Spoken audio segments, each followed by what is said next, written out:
کہ حدیث قدسی کا وہ جملہ لولا کما خلقت الافلاک، پروردگار کہہ رہا ہے کہ اگر محمد اگر آپ کو بھیجنا مقصد نہ ہوتا تو اس دنیا کو نہ پیدا کرتا۔ اللہ کا یہ قول بتا رہا ہے کہ دنیا پیدا ہوئی ہے تو محمد کے صدقے ہے۔ پھر حدیث قدسی آگے بڑھتی ہے، آگے بڑھ کر ایک مقام پر آ کر اٹھتی اور یہ پروردگار کہتا ہے کہ اگر فاطمہ کو خلق کرنا مقصد نہ ہوتا تو آپ دونوں کو پیدا نہ کرتے۔ امت مسلمہ جناب سیدہ کی عظمت کو پہچانے کہ پروردگار کہہ رہا ہے کہ اگر فاطمہ کو بھیجنا مقصد نہ ہوتا تو آپ دونوں کو نہ بھیجتا، لیکن امت مسلمہ نے کیا کیا جناب سیدہ کے ساتھ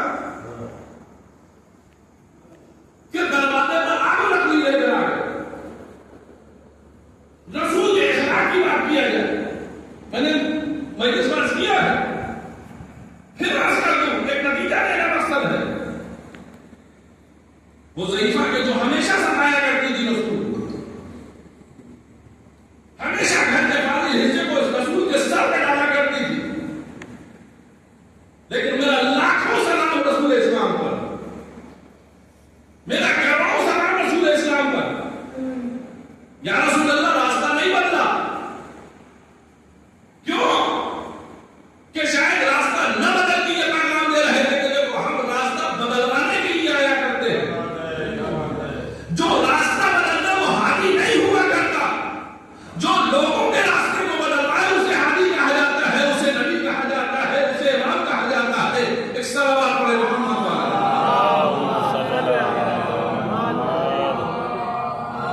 شاید میں نے مولانا کی وجہ سے کہا تھا کہ اگر ہم ہوتے تو کیا کرتے، طاقتور ہوتے تو لڑ جاتے، اور اگر بازو میں طاقت نہ ہوتی تو ہم اپنا راستہ بدل لیتے۔ لیکن رسول ساری دنیا پر طاقت رکھنے کے بعد راستہ اپنا نہیں بدلا ہے، بلکہ پیغام دے رہے کہ دیکھو بہادری کسے کہا جاتا ہے۔ ہم اور آپ، ہمارے اور آپ کے ذہن میں جو بہادری کا کانسیپٹ ہے، جو تعریف ہے کہ بہادر اسے کہا جاتا ہے جو اپنے سے دوسروں کے سامنے جو ہے وہ کیا کرے، دو دو ہاتھ کر لے، چاہے وہ سامنے والا کیا ہو، بزدل ہو، کمزور ہو یا مضبوط ہی ہو، کیوں نہ ہو، ایسا نہیں ہے۔ طاقت اسے کہا جاتا ہے، معصوم نے ہمیں بتایا، طاقت اسے کہا جاتا ہے کہ سب کچھ رکھنے کے بعد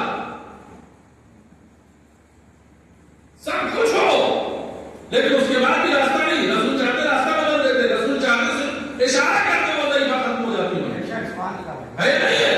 وہ رسول کے جو درختوں کو اشارہ کرے درخت چل کر آ جائے، وہ رسول جو کنکریوں کو ہاتھ پر رکھ لے تو کنکریاں کلمہ پڑھنے لگے۔ میں نے اس کو واضح کیا تھا، کنکریاں تو کلمہ ہمیشہ پڑھتی ہے، کنکریاں ہمیشہ اللہ کی تسبیح کرتی ہے۔ کائنات کی کوئی شے ایسی نہیں ہے کہ جو اللہ کی تسبیح کرتی ہوئی نظر نہ آئے۔ درخت ہے وہ اللہ کی تسبیح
اس کے